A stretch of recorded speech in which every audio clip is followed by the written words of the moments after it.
علیہ وسلم املک علیک لسانک ولیسعک بیتک وابکی علی خطیئت او کما قال صلی اللہ علیہ وسلم۔ علماء کرام، عزیزان گرامی، تقریباً 6 بجے سے آپ کا پروگرام شروع ہوا اور 9 بجنے والے ہیں اور عشاء کی نماز بھی ہونی ہے، کھانا بھی تمہیں کھانا ہے۔ یہ پروگرام کا مقصد اور پروگرام کی وجوہات تو آپ ناظم صاحب کے الاؤنسری میں اچھی طرح سن لیے۔ سب سے بڑی تقریر اور سب سے زیادہ تقریر ناظم صاحب ہی کی ہوئی، لیکن ناظم صاحب کہتے ہیں کہ میری کچھ بھی نہیں ہوئی۔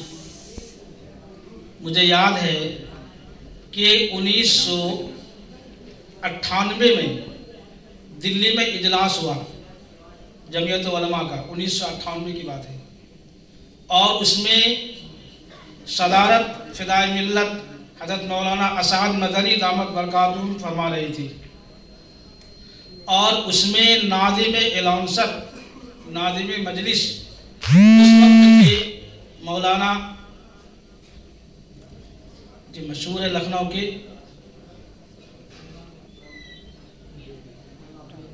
مولانا فاروق صاحب، مولانا فاروقی، مولانا عبدالعلیم فاروقی صاحب دامت برکاتہم، یہ تھے ناظم اعلیٰ۔ وہ اعلانسری کر رہے تھے، تقریباً 5 گھنٹے کا پروگرام تھا، اور آپ جانتے ہیں کہ اعلانسر صاحب کو سب سے زیادہ بولنا پڑتا ہے۔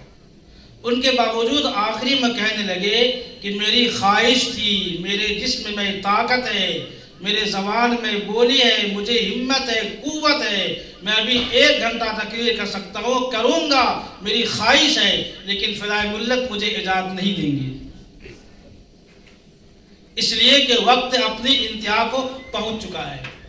تو فدائے ملت کھڑے ہوئے کہا، بھائی صاحب آپ نے تو سب سے زیادہ تقریر کی اور پھر آپ کو یہ شکایت ہے، تو بڑی اچھی تقریر اور اس کے ضمن میں ساری باتیں آپ سن چکے ہیں۔ اس پروگرام کا مقصد کیا ہوتا ہے اس کو سمجھیں۔ ابھی آپ نے مکالمہ سنا، پہلا مکالمہ، اس کے اندر رضا خانیت، بریلویت، شکیلیت، شیعت اور نہ جانے کتنے فرقوں کا تذکرہ ہوا، جو سائل نے مجیب سوال کیا اور مجیب نے اچھے انداز میں جواب دیا۔ اس تقریر کا مقصد، اس پروگرام کا مقصد، اس انجمن کا مقصد یہی ہے کہ تمہارے اندر ہر فرقے سے لڑنے کی طاقت پیدا کی جائے۔ صرف تم مدرسے کی 4 دیواری میں صرف قال یقول قولا کے گردان کے لیے نہیں آئے، ضرب و یضربو کے گردان کے لیے نہیں آئے۔ جب آپ یہاں سے نکل کے جائیں گے، اپنے علاقے میں جائیں گے، اپنے گھروں میں جائیں گے، اپنی بستی میں جائیں گے، اپنے ضلع میں جائیں گے، وہاں کوئی نہیں پوچھے گا کہ کالا اصل میں کوالا کب تھا، اور کالا سے کوالا سے کالا کیسے بنا، اور یقولو یقولو کب ہے، ابا یبیو یبیو کب ہے، آپ سے کوئی نہیں پوچھے گا۔ آپ سے پوچھے گا کہ محترم ہمارے علاقے میں رضا خانیت کا چرچا ہے، ہمارے علاقے میں پیسہ دے کر کے لوگوں کو قادیانیت بنایا جا رہا ہے، ہمارے علاقے میں لالچ دے کر، گاڑی دے کر، کپڑے دے کر، حتیٰ کہ گھر دے کر لوگوں کو فرقہ ضالہ اور فرقہ گمراہی کی طرف لے جایا جا رہا ہے۔ ایک مستقل ٹیم ہے، ایک کمیٹی ہے اور اس کے تحت کام کر رہی ہے۔ میری امید تھی آپ دارالعلوم سے آئے ہیں، آپ دیوبند سے پڑھ کے آئے ہیں، آپ جامعۃ الشیخ سے پڑھ کے آئے ہیں، آپ فلاں ادارے سے پڑھ کے آئے ہیں۔ ہماری تمنا ہے ہم آپ کے انتظار میں پلکیں بچھائے ہوئے ہیں، آپ کیا کر کے آئے ہیں؟ ذرا سا کل جمعہ کا دن ہے، آپ ذرا سا بیان کر دیں رضا خانیت کے خلاف اور مرزائیت کے خلاف۔ اگر آپ کا یہی حال رہا جو ابھی اس وقت ہے کہ جمعرات کا دن آتا ہے تو انجمن کا وقت ہے، اس میں آپ کی حاضری 100% کے بجائے 30%، کسی کی حاضری 20%، اور آپ جمعرات کے دن مغرب سے لے کے عشاء تک صرف روڈوں کا چکر لگاتے ہیں کہ کس طرف کیا سامان بک رہا ہے، ادھر کیا سامان بک رہا ہے، ادھر کیا سامان بک رہا ہے۔ اگر یہی حال رہا اور پورے سال یہی حال رہا تو آپ کہیں گے مولوی صاحب کل جمعہ ہے، تقریر کرنی ہے، آپ جمعرات کے شام ہی میں کہیں گے سر میں درد ہے، کل معذرت ہے، کل نہیں کر سکوں گا، اگلے ہفتے دیکھوں گا۔ لیکن جب اگلا ہفتہ آئے گا، پھر جمعرات آئے گا اور جمعہ آئے گا تو آپ سے پھر کہا جائے گا مولوی صاحب رضا خانیت کے خلاف کچھ بول دی۔ آپ کہیں گے کیا کروں، ارادہ تو تھا بولنے کا، لیکن آج آواز صاف نہیں دے رہی ہے، خاصی ہے، اگلے ہفتہ دیکھوں گا۔ لیکن اگلے ہفتہ پھر آپ کا پیچھا کیا جائے گا، چھوڑیں گے نہیں۔ اور اگلے ہفتہ آپ وقت سے پہلے مہمانی میں دوسرے گاؤں چلے جائیں گے۔ کیوں؟ اس لیے کہ آپ نے اس چہار دیواری میں اپنے وقت کو اسی طرح ضائع کیا، بازاروں میں گھومتے ہوئے، سامان کی خریداری میں۔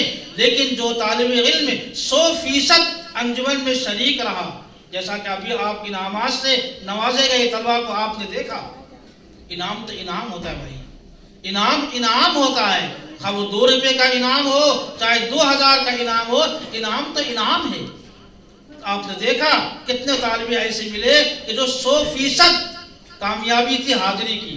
اگر آپ کا یہی حال رہا، 100% کامیابی ہوں گے تو آپ رضا خانی ہو یا قادیانی ہو یا شکیلیت ہو یا مرزائیت ہو، دنیا کا کوئی فرقہ، 72 فرقے ہیں ناجی، یہ ناری، اور ایک فرقے ہے ناجی، یہ 73 فرقوں میں سے 72 فرقوں کا آپ منہ توڑ جواب دینے کے لیے ہر وقت تیار رہیں گے۔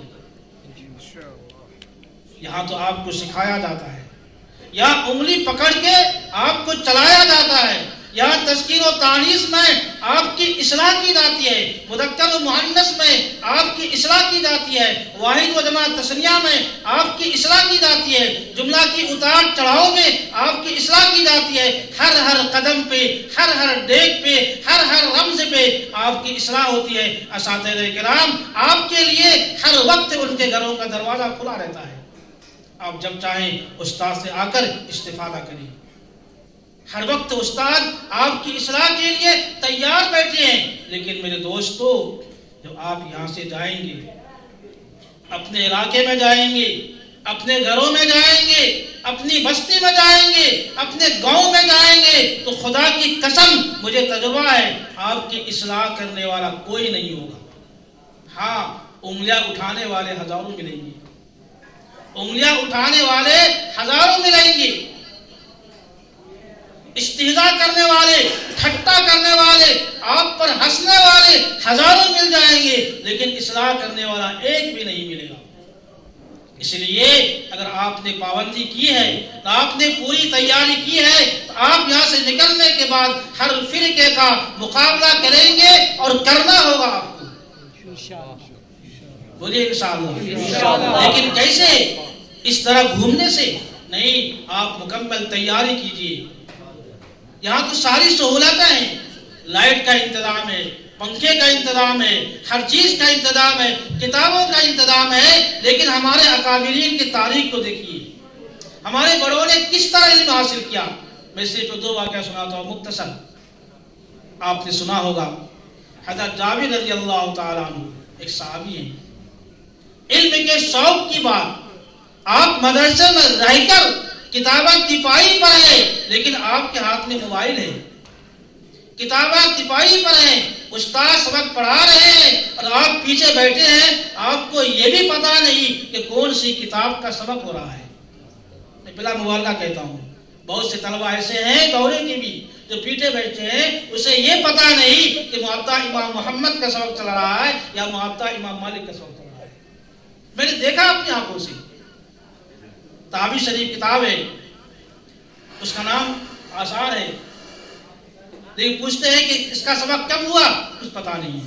کتاب رکھی ہے، پورے سال رکھی رہ گئی اور آخر سال میں اٹھا کے کتب خانہ میں جمع کر دیا، کتاب کھولنے کی نوبت نہیں آئی۔ لیکن جابر رضی اللہ تعالیٰ عنہ ایک حدیث، صرف ایک معمولی حدیث معمولی نہیں ہے لیکن الفاظ کے اعتبار سے مختصر حدیث، ایک حدیث کو سیکھنے کے لیے 1 مہینہ کا سفر کیا، مدینہ میں رہ رہی تھی. آپ کو معلوم ہوا کہ ایک صحابی ہیں حضرت عبداللہ بن انیس رضی اللہ تعالیٰ عنہ. یہ مدینہ سے حضور کے وصال کے بعد حضور کے حیات تک تو تمام صحابہ کرام مدینہ ہی میں علم سیکھتے تھے، سکھاتے تھے، لیکن حضور کے وصال کے بعد صحابہ کرام پورے دنیا کے اطراف نے علم دین کی خدمات کے لیے پھیل گئی تھی. تو حضرت عبداللہ بن انیس رضی اللہ تعالیٰ عنہ ملک شام چلے گئی تھی. حضرت جابر رضی اللہ تعالیٰ عنہ کو معلوم ہوا کہ ایک حدیث ہے جس کو حضرت عبداللہ بن انیس براہ راست نبی کریم صلی اللہ تعالیٰ علیہ وسلم سے روایت کرتی ہیں. چنانچہ اس حدیث کو سیکھنے کے لیے آپ نے ایک اونٹ خریدا اور اس اونٹ پر سوار ہو کر مدینہ سے ملک شام جا رہے ہیں. اور مدینہ سے ملک شام جانے میں آپ کو 1 مہینہ لگ جاتا ہے. کتنا لگ جاتا ہے؟ 1 مہینہ مسلسل. صرف ایک حدیث کو سیکھنے کے لیے آپ 1 مہینہ کا سفر کر کے جب وہاں پہنچے، دروازے پر دستک دی. خادم باہر سے آئے. کون؟ کہا میں جابر مدینہ سے آیا ہوں. اور جابر کو عبداللہ بن انیس جانتے تھے پہلے سے. فوراً وہ باہر نکلے اور استقبال کیا، گلے سے میرے آئیے تشریف لائیے. کہا نہیں، میں اندر نہیں جاؤں گا، میں جس مقصد کے لیے 1 مہینے کا سفر کر کے آیا ہوں، میں نے سنا ہے کہ تم نبی کریم صلی اللہ تعالی علیہ وسلم سے براہ راست حدیث بیان کر دو. مجھے اندیشہ ہوا کہ میری موت نہ ہو جائے یا تمہاری موت نہ ہو جائے اور اس حدیث کا سلسلہ مجھ تک نہیں پہنچ سکے، اس لیے میں وہ حدیث کو سننے کے لیے آیا ہوں. سناؤ وہ حدیث کیا ہے. آپ نے سنایا. قال رسول اللہ صلی اللہ تعالی علیہ وسلم ان اللہ یحشر الناس یوم القیامت عراتا. چھوٹی سی حدیث. ان اللہ تعالی یحشر الناس یوم القیامت عراتا. اس کا ترجمہ ہے کہ اللہ تعالیٰ قیامت کے دن ہر انسان کو ننگا میدان حشر میں کھڑا کرے گا. جبکہ یہ حدیث کوئی نماز سے متعلق نہیں ہے، کوئی روزے سے متعلق نہیں ہے، زکوٰۃ سے متعلق نہیں ہے، احکام شرعیہ جو روزانہ ضروریات ہیں ان سے متعلق نہیں ہے. اگر یہ سوال اور یہ حدیث حضرت جابر رضی اللہ تعالیٰ عنہ کو معلوم نہیں ہوتا تو خدا کی قسم قیامت کے دن ان سے سوال نہیں کیا جاتا کہ آپ کی حدیث کیوں نہیں معلوم، اس لیے کہ احکام شرعیہ سے متعلق نہیں ہے. لیکن صرف اس لیے کہ ایک حدیث سے محروم نہ ہو جاؤں 1 مہینہ کا سفر کر کے آپ مدینہ سے ملک شام جا رہے ہیں. اللہ اکبر. آپ بھی منی پور سے آئے ہیں، آپ بھی آسام سے آئے ہیں، آپ بھی بہار سے آئے ہیں، آپ بھی بنگال سے آئے ہیں، پنجاب سے آئے ہیں. کس لیے؟ اپنی عمروں کو ضائع کرنے کے لیے، موبائل کے پیچھے پڑھنے کے لیے، بازاروں میں گھومنے کے لیے یا اصلاح کے لیے اور کتابوں کو یاد کرنے کے لیے. ایک صحابی ہے حضرت ایوب رضی اللہ تعالی، نام سنا ہے نا؟ مہمان رسول کے میزبان تھے حضرت ابو ایوب انصاری. یہ حضور کے سب سے پہلے میزبان ہیں. حضور کی اونٹنی وہی رکی تھی، وہی آپ مہمان بنی تھی. انہیں معلوم ہوا کہ مصر میں ایک صحابی ہیں جس کا نام ہے عقبہ بن عامر رضی اللہ تعالیٰ عنہ. یہ مدینہ میں تھے، حضور کے بعد مصر چلے گئے. انہیں معلوم ہوا کہ مصر کے صحابی حضرت عقبہ بن عامر رضی اللہ تعالیٰ عنہ نبی کریم صلی اللہ تعالیٰ علیہ وسلم سے براہ راست ایک حدیث بیان کرتے ہیں. چنانچہ آپ نے بھی عمدہ قسم کا گھوڑا لیا اور اس پر سوار ہو کر 1 مہینہ مسلسل مدینہ سے مصر گئے اور دروازے پر دستک دی. باہر سے آئے اور فرمایا کہ آپ نے حضور سے براہ راست ایک حدیث بیان کی ہے، میں چاہتا ہوں کہ وہ حدیث مجھے بھی آپ سنائیں. عقبہ بن عامر رضی اللہ تعالی عنہ نے وہ حدیث سنائی. کیا حدیث تھی؟ مختصر حدیث. آپ نے ارشاد فرمایا قال رسول اللہ صلی اللہ تعالی علیہ وسلم من ستر امرأة بعورت سترہ اللہ یوم القیامہ. اور کما قال علیہ السلام تسلیم کہ جو شخص دنیا میں کسی کے عیب پر پردہ پوشی کرتا ہے، کسی کے عیب کو چھپاتا ہے، راز کو فاش نہیں کرتا ہے، قیامت کے دن اللہ تبارک و تعالی میدان حشر میں اس کے عیبوں کی پردہ پوشی فرمائے گا۔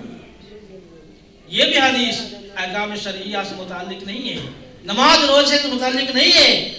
اس حدیث کو بھی اگر ابو ایوب نہ جانتے تو خدا کی قسم نبی کریم صلی اللہ تعالی علیہ وسلم میدان حشر میں سوال نہیں کرتے تو یہ حدیث کیوں نہیں معلوم۔ اب بتائیے، ایک حدیث کو سیکھنے کے لیے ملک شام جا رہے ہیں، ایک حدیث کو سیکھنے کے لیے ملک مصر جا رہے ہیں۔ حضرت عبداللہ رضی اللہ تعالیٰ عنہ ایک حدیث سیکھنے کے لیے عراق جا رہے ہیں حضرت علی رضی اللہ تعالیٰ عنہ سے۔ حضرت علی حضور کے وصال کے بعد ملک عراق چلے گئے تھے، وہاں جا کر کے ایک حدیث کو سیکھ رہے ہیں۔ بتائیے، ہم بھی اتنی دور سے آ رہے ہیں، ہم بھی اسی کام کے لیے آ رہے ہیں، اگر ہمارا بھی یہ حال رہا اور ہمیں بھی یہ شوق ہوا، ہمیں بھی یہ جذبہ ہوا تو انشاءاللہ ہم بھی نبی کریم صلی اللہ علیہ وسلم کی حدیث کو سیکھیں گے اور اسی طرح ان کی اطاعت کریں گے۔ 2 منٹ آپ کو شوق دلانے کے لیے، وقت ہو رہا ہے 2 منٹ۔ ابھی آج ہی میں نے ایک واقعہ پڑھا، ایک بزرگ تھے حضرت ایوب رضی اللہ عنہ، ایک بزرگ تھے حضرت ایوب رحمۃ اللہ علیہ، بہت بڑے بزرگ تھے مصر میں۔ ان کے پاس ایک صاحب آئے، بہت غور سے سنے، آپ کے کام کے آنے کی چیز ہے، بہت غور سے سنے 2 منٹ کے لیے۔ وہ آئے اور کہا، حضور مجھے کوئی وظیفہ بتا دو۔ حضرت کے پاس، ان کے مرید تھے، ان کے پاس آ رہے ہیں اور کہہ رہے ہیں مجھے کوئی وظیفہ بتا دو۔ کس کام کے لیے بھائی؟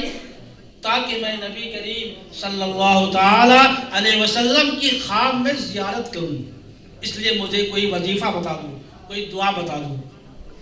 ظاہر سی بات ہے اس طرح کے سوالات ہوتے ہیں تو حضور صلی اللہ علیہ وسلم کو خواب میں دیکھنے کے لیے کوئی وظیفہ نہیں ہے کہ کوئی وظیفہ ہو اور پڑھ لیں حضور خواب میں آ جائیں گے، ایسا نہیں ہے۔ اس نے کہا اچھا ٹھیک ہے، آج رات میرے یہاں تمہاری دعوت رہے گی، دعوت پہ آنا، وہی وظیفہ بتاؤں گا۔ چنانچہ وہ گھر گئے اور شام میں دعوت پہ آئے۔ حضرت نے اپنے خادم سے کہا کہ کھانا بناؤ اور کھانے میں خوب مرچ ڈال دینا اور نمک بھی خوب ڈال دینا۔ چنانچہ وقت موعود پر تشریف لائے، دسترخوان لگا، کھانا آیا اور دونوں کھانے لگے، شیخ بھی مرید بھی۔ اتنی تیز مرچ اور تیز نمک، اور خادم سے پہلے کہہ دیا کہ دسترخوان پہ پانی مت رکھنا۔ اب کھانا کھا رہے ہیں، پیاس سے جان جا رہی ہے، مرچ سے جان جا رہی ہے، لیکن چونکہ شیخ سامنے ہے اس لیے کچھ بول بھی نہیں پا رہے ہیں، بے ادبی ہوگی، پانی بھی نہیں مانگ رہے ہیں۔ بہرحال کسی طرح مرید نے پورا کھانا کھا لیا بغیر پیاسے، اور بھوک تو مٹ گئی لیکن پیاس نہیں مٹی۔ اس کے بعد کھانے سے فارغ ہوئے، کہا حضور آپ نے کہا تھا ایک وظیفہ بتاؤں گا حضور کو خواب میں زیارت کرنے کا۔ حضرت نے کہا ٹھیک ہے، اب تم گھر جاؤ اور جا کر کے بغیر پانی پیے چپ چاپ سو جانا اور صبح میرے پاس آنا، چپ چاپ سو جانا اور صبح میرے پاس آنا۔ پیر صاحب کی بات تھی، ماننا تھا، گئے گھر اور جا کر کے سو گئے پانی پیے بغیر۔ ایک تو یہاں پیاس سے جان گئی اور گھر میں پانی پینے کا حکم نہیں، سو گئے۔ اب بتاؤ کہاں اسے نیند آئے؟ بہرحال کسی طرح رات میں نیند آئی، سوئے، سو کر کے صبح اٹھے۔ صبح جب آئے تو حضرت نے فرمایا رات میں کیا ہوا، کیا دیکھا؟ کہا رات میں دیکھا کہ میرے پاس بہت بڑا کنواں ہے، بہت بڑا تالاب ہے، دریا ہے، میں دریا سے پانی پی رہا ہوں، کہیں کنواں سے پانی پی رہا ہوں، کہیں تالاب سے پانی پی رہا ہوں، کبھی سمندر سے پانی پی رہا ہوں، کبھی گلاس سے پانی پی رہا ہوں، رات بھر میں خواب میں پانی ہی پیتا رہا۔ حضرت نے فرمایا یہی ہے وظیفہ۔ کیا مطلب؟ یہی ہے وظیفہ۔ کیا مطلب؟ مطلب یہ ہے کہ تم رات بھر پیاسے تھی، شدت کی پیاس لگی تھی، اور ظاہر سی بات ہے دن میں انسان کے ذہن میں جو چیزیں ہوتی ہیں خواب میں وہی نظر آتی ہیں، تو تم پیاس سے تڑپ رہے تھے اس لیے تم خواب میں پانی ہی پی رہے تھے، کبھی تالاب کا، کبھی دریا کا، کبھی کنویں کا۔ پھر فرمایا کہ میرے دوستو سنو، اگر حضور کی سچی طرف ہوگی، سنت پہ سچا جذبہ عمل کرنے کا ہوگا، تمہاری سیرت حضور کی جیسی ہوگی تمہاری صورت حضور جیسی ہوگی، تمہارے کردار حضور جیسے ہوں گے، تمہارے اخلاق حضور جیسے ہوں گے، جذبہ جس قدر حضور کا تمہارے ذہن میں، تمہارے دلوں میں، تمہارے اعمال میں، تمہارے جوارح میں پیوست کرے گا، خدا کی قسم بغیر کسی وظیفہ کے تم حضور سے ملاقات کرو گے۔ حقیقت ہی ہے، وظیفہ سے حضور خواب میں آتے ہیں۔ کوئی وظیفہ تو حضور خواب میں آئے، نماز نہ پڑھو تم، تلاوت نہ کرو تم، قرآن سے دور تم، حدیث سے دور تم، احادیث سے دور تم، سمجھو ایک وظیفہ پڑھ لیں گے حضور خواب میں آ جائیں گے؟ نہیں، حضور تو خواب میں اس وقت آئیں گے جبکہ تمہاری نماز حضور کی نماز جیسی ہو، تمہارا کردار حضور کے کردار کی طرح ہو، تمہارا سونا بھی حضور کے سونے ہو، غرض کے ایک ایک قدم پر سنت رسول اللہ کی پابندی اور ایک ایک قدم پر زندگی اللہ کی مرضی کے مطابق گزارنے کا جذبہ، شوق، ولولہ ہوگا۔ اس وقت جناب رسول اللہ صلی اللہ تعالی علیہ وسلم خواب میں آئیں گی۔ وظیفہ پڑھنے سے حضور خواب میں نہیں آئیں گے۔ یہی حال علم کا ہے۔ اگر تڑپ ہونی چاہیے، جذبہ ہونا چاہیے، شوق ہونا چاہیے کہ رات بھر تم پڑھنے کا جذبہ ہو، اگر تم استنجے کھانے نہ جاؤ وہاں بھی تم کالے کونے گردان کرتے رہو، نمیر پڑھنے والے، میزان پڑھنے والے، منصحف پڑھنے والے بیت الخلاء میں جاؤ وہاں بھی پڑھتے ہی رہو۔ قاری عبدالرؤف صاحب دامت برکاتہم ابھی حیات میں ہے، یہ 1999 کی بات ہے، بھاگلپور میں ایک مدرسہ ہے فرقانیہ سبیل السلام، قاری احمد اللہ صاحب دامت برکاتہم کا، وہاں یہ جاتے تھے رمضان میں، اور میں اس وقت وہاں کا مدرس تھا۔ تو قاری صاحب نے قاری عبدالرؤف صاحب کو گھمانے کے لیے، تفریح کے لیے میرے حوالے کر دیا تھا کہ تم ان کو روزانہ تفریح کے لیے لے جایا کرو۔ میں حضرت کو لے کے عصر کے بعد تفریح کے لیے جنگل میں جاتا تھا، وہاں لوگ بھینس چراتے تھے۔ حضرت کا معمول تھا، اس وقت جوان تھے، آج سے 30 سال پہلے کی بات ہے، تو حضرت اس ٹائم میں حضرت تو جوان تھے بالکل، وہی بیٹھ جاتے، جنگل میں گئے جہاں وقت ہوا وہی بیٹھ گئے، تلاوت شروع، اعوذ باللہ من الشیطان الرجیم، تلاوت شروع ہو گئی۔ بھینس چرانے والے، گائے چرانے والے، بکری چرانے والے وہ سب بھی سن رہے ہیں، کوئی ہندو ہے کوئی مسلمان بھی ہے۔ کیوں؟ اس لیے کہ ذہن میں یہی سوار تھا ہر وقت تلاوت۔ اگر تمہارے ذہن میں علم ہی علم سوار ہو تو تم لقمہ بھی منہ میں جاؤ گے جب بھی تم کو ایک مسئلہ ہی یاد آئے گا۔ تم نہانے جاؤ گے غسل خانہ کے اندر، غسل خانہ کے اندر، وہاں بھی تم کو نور الہدیٰ کی عبارت ہی یاد آئے گی۔ تم بازار بھی چلتے رہو گے وہاں نور الانوار ہی پڑھتے ہوئے جاؤ گے۔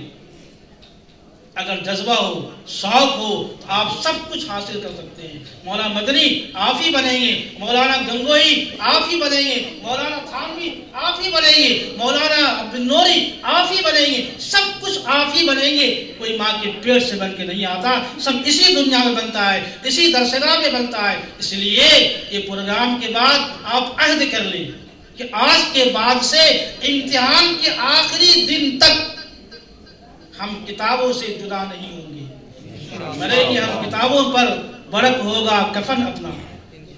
اگلا مثال تمہیں معلوم ہے، مرے کہ ہم کتابوں پر ورق ہوگا کفن اپنا۔ ایک مثال اور ہے وہ میں نہیں بولوں گا۔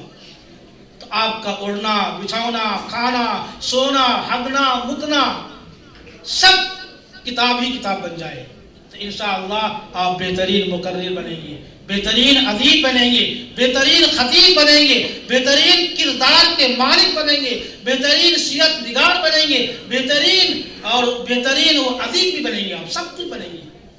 بنیں گے نا انشاءاللہ؟ بنیں گے؟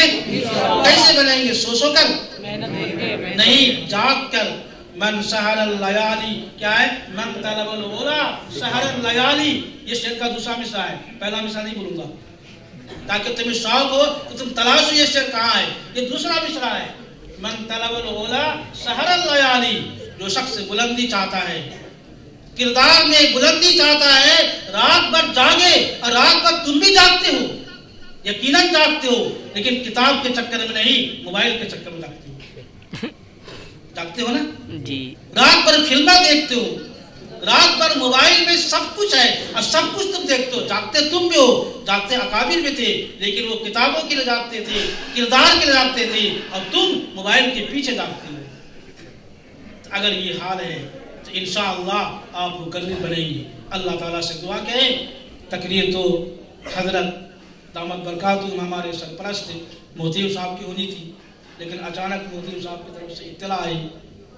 بہرحال نماز کا وقت بھی کافی ہو رہا ہے، آپ لوگ دعا کریں اللہ تعالی ہم سب کو کہنے سننے سے زیادہ عمل کرنے کی توفیق عطا فرمائے اور امتحان کی مکمل تیاری کرنے کی